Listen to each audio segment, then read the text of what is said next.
ఈ రోజు ట్విట్టర్ లో పెడుతున్నాడు, అమెరికా పోయి కంప్యూటర్ చదువుకున్నా అంటున్నాడు. ఆ కంప్యూటర్ ని పుట్టించింది, ఈ దేశానికి పరిచయం చేసిందే రాజీవ్ గాంధీ సన్నాసి.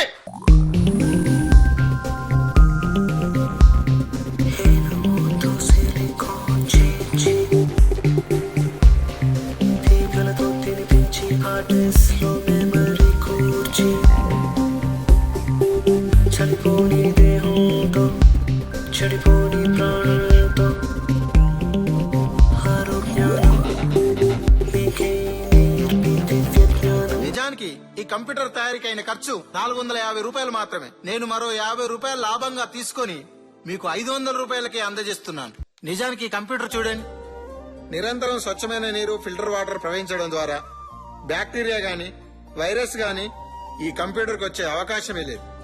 జిల్లేడాకు, మంత్రగుండాకు, పసుపు ఈ కంప్యూటర్ కు వాడడం వల్ల యాంటీవైరస్ గా కూడా పనిచేస్తాయి.